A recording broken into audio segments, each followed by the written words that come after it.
హైదరాబాద్ అంటే ఏంటి? దమ్ బిర్యానీ, గోల్కొండ టూమ్స్, చార్మినార్ గల్లీ ఇవే గుర్తొస్తాయి.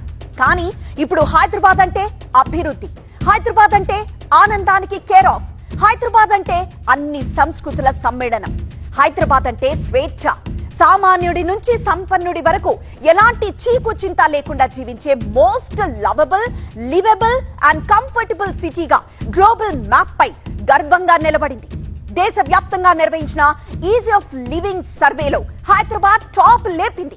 సిటీ విస్తరణ, శరవేగంగా పెరుగుతున్న ఫ్లైఓవర్లు, ఐటీ కారిడార్ తో పాటు సామాన్యుడికి అందుబాటులో ఉండే జీవన ప్రమాణాలు హైదరాబాద్ ను నెంబర్ 1 గా నిలబెట్టాయి. ఇంతకు ఏ అంశాల్లో హైదరాబాద్ ది బెస్ట్ గా నిలిచింది? హైదరాబాద్ అంటే కేవలం నగరం కాదు, కోట్ల మంది కలలకు నిలయం. ఇండియాలో బెస్ట్ లివింగ్ సిటీ అంటే చాలా కాలం పాటు ఒకే పేరు వినిపించేది. కానీ ఇప్పుడు సీన్ మారిపోయింది. ఐటీ క్యాపిటల్ గానే కాకుండా లైఫ్ క్వాలిటీ పరంగా కూడా కొత్త స్టాండర్డ్ ని సెట్ చేసింది Hyderabad.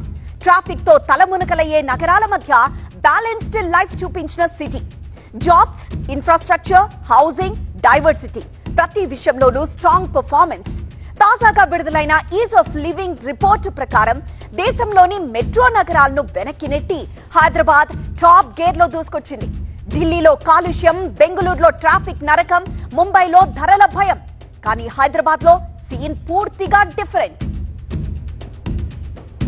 So BLR unboxing BLR survey నిర్వహించింది. 8 మెట్రో నగరాల్లో ఈ సర్వే జరిపింది. Delhi, NCR, Mumbai, Bengaluru and Hyderabad. అలానే చెన్నై, పూణే, కోల్కతా అండ్ అహ్మదాబాద్ నగరాల్లో కూడా ఈ సర్వే జరిపింది. మెరుగైన మౌలిక సదుపాయాలు, గృహ వసతి, క్వాలిటీ ఆఫ్ లివింగ్ అంశాలపై సర్వే నిర్వహించింది. సో ఈ సర్వేలో మొదటి స్థానంలో నిలిచింది హైదరాబాద్. రెండో స్థానానికి పరిమితమైంది Bengaluru. Commute time, diversity, infrastructure, housing, living cost ఈ అంశాలపై అన్బాక్సింగ్ బిఎల్ఆర్ సర్వే నిర్వహించింది. మొత్తం 6 అంశాలపై స్టడీ చేస్తే హైదరాబాద్ నంబర్ 1 లో నిలిచింది. అదెలాగో ఇప్పుడు మ్యాప్ ద్వారా తెలుసుకుందాం.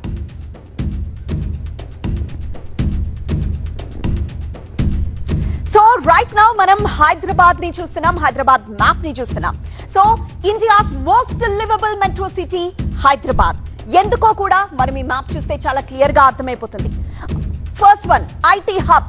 హైదరాబాద్ అంటే ఇప్పుడు tech power centre like Google, Amazon, Netflix వంటి దిగ్గజ సంస్థల రాకతో ఉద్యోగ అవకాశాలు పెరిగాయి. సో వీటి రాకతో నగరానికి కొత్త ఎనర్జీ వచ్చింది. ఉదయం నుంచి రాత్రి వరకు పనిచేసే కల్చర్ పెరిగింది. అదే సమయంలో ఒత్తిడి తగ్గించే వాతావరణం కూడా ఉంది. And second one is affordable housing. Frankly speaking, మధ్య తరగతి కూడా హైదరాబాద్ లో సొంత ఇల్లు కట్టుకునేలా ఇక్కడ అన్ని సదుపాయాలు అందుబాటులో ఉన్నాయి. గేటెడ్ కమ్యూనిటీస్, అపార్ట్మెంట్స్, విల్లాస్ ఇలా అన్ని రకాల ఆప్షన్స్ ఉన్నాయి. సో బెంగళూరు, ఢిల్లీ, ముంబై కూడా డెవలప్ అయినా రెంట్ మాత్రం పెద్ద భారంగా ఉంది, which is very easy in Hyderabad. ఇంకా third one, cultural diversity. So cultural diversity, Hyderabad లో భాషలు వేరు, సంప్రదాయాలు వేరు, కానీ జీవనం అందరిది ఒకేలా ఉంటుంది. సో నార్త్ ఇండియా వాళ్ళు కానీ, సౌత్ ఇండియా, అంతర్జాతీయ ఉద్యోగులు అందరూ కలిసి పనిచేసే వాతావరణం, ది బెస్ట్ వాతావరణం ఉంటుంది. కోల్కతాలో కల్చర్ స్ట్రాంగ్ గా ఉంటుంది, కానీ జాబ్స్ అవకాశాలు మాత్రం అంతగా లేవు. సో హైదరాబాద్ ఈ రెండింటి మధ్య బ్యాలెన్స్ ని సెట్ చేసింది. ఇక నెక్స్ట్ వచ్చేసరికి ఫాస్టర్ కమ్యూట్. నగరం అంటే ట్రాఫిక్ కు నరకం అనే అభిప్రాయం ఉండేది. హైదరాబాద్ లో ఇప్పుడు ట్రాఫిక్ సమస్య పూర్తిగా లేదని చెప్పలేము, కానీ ఇతర నగరాలతో పోల్చితే మాత్రం మన భాగ్యనగరమే ది బెస్ట్. రవాణా పరంగా metro rail connectivity, multi level ఫ్లైఓవర్లు ట్రాఫిక్ కష్టాలను తగ్గించాయి. చెన్నై, పూణేలో కూడా డెవలప్మెంట్ ఉంది, కానీ హైదరాబాద్ లాంటి సమగ్ర అభివృద్ధి మాత్రం కనిపించదు. ఇక నెక్స్ట్ వచ్చేసరికి fifth one, vibrant life style. Life అంటే పనే కాదు, ఆనందం కూడా. ఫ్యామిలీతో సరదాగా గడిపేందుకు హైదరాబాద్ లో మల్టిపుల్ ఆప్షన్స్ ఉన్నాయి. పని ముగిసిన తర్వాత రెస్టారెంట్లు, కెఫేలు, events, music and night life ఇవన్నీ యువతకు పెద్ద ఆకర్షణ. వీకెండ్ అంటే బయటికి వెళ్లే కల్చర్ పెరిగింది. కుటుంబాలతో గడిపే ప్రదేశాలు కూడా ఉన్నాయి. షాపింగ్ మాల్స్, పార్క్స్, లేక్స్ ఇలా ఎన్నో ఆప్షన్స్ ఉన్నాయి. పని ఒత్తిడి నుంచి బయటపడేందుకు ఇవి చాలా ముఖ్యం. And last one, safety. So safety and security పరంగా చూసుకుంటే ఏ నగరమైనా సరే సేఫ్టీ అండ్ సెక్యూరిటీ అనేది చాలా ముఖ్యం. హైదరాబాద్ లో ప్రతి ఒక్కరికి ఒక సేఫ్ ఫీలింగ్ ఉంటుంది. సీసీటీవీ సర్వేలెన్స్ పెరిగింది. కమాండ్ కంట్రోల్ సెంటర్ పనితీరుతో మహిళల భద్రతలో అత్యుత్తమ రేటింగ్ సాధించింది హైదరాబాద్.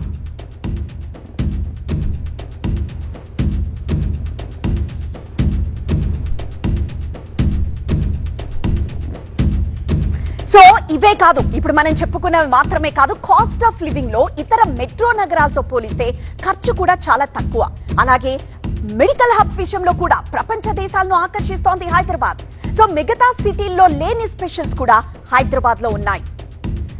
అండ్ హైదరాబాద్ ని విస్తరించడానికి మరింత స్పేస్ కూడా ఉంది. ఇదొక ప్లస్ పాయింట్. టెక్ గ్రోత్ ఉన్న ఒత్తిడి తక్కువగా ఉంటుంది. అండ్ ప్రతి ప్రాంతం రుచులు ఒకే చోట దొరుకుతాయి. నైట్ లైఫ్ చాలా సేఫ్ గా అనిపిస్తుంది. పబ్లిక్ ట్రాన్స్పోర్టేషన్ మెరుగైంది. వాతావరణం ఏ ప్రాంతం వారికైనా అనుకూలంగా ఉంటుంది. ఇక కమ్యూనిటీ లివింగ్ కూడా చాలా బలంగా ఉంటుంది. కొత్త కంపెనీలకు స్పేస్ అందుబాటులో ఉంది. లాంగ్ టర్మ్ గ్రోత్ కు పర్ఫెక్ట్ ప్లానింగ్ కనిపిస్తుంది హైదరాబాద్ లో. So on what basis and what criteria ease of living లో హైదరాబాద్ నెంబర్ 1 వచ్చింది అని చూస్తే ఫస్ట్ వన్ ఇన్ఫ్రాస్ట్రక్చర్ అండ్ రెండో పాయింట్ ఏంటంటే IT hubs and pharma hubs Hyderabad number 1లో ఉంది. మూడో పాయింట్ ఏంటంటే economy and jobs. So Hyderabad is in top for the per capita in regards to other cities, other metros. Fourth point ఏంటంటే cost of living. So cost of living when compared to other cities కానీ చాలా affordable ఉంది. ఇక Bengaluru jobs విషయంలో ముందుంది. IT talent, startups ఇవన్నీ అక్కడ strong. కానీ లైఫ్ క్వాలిటీ పరంగా కొన్ని ఇబ్బందులు పెరిగాయి. అదే హైదరాబాద్ కు ప్లస్ అయింది. అందుకే బెంగళూరును బ్యాక్ బెంచ్ కే పరిమితం చేసి హైదరాబాద్ ముందుకొచ్చింది. అందుకే ప్రతి ఒక్కరూ ఇప్పుడు ఐ లవ్ హైదరాబాద్ అంటున్నారు.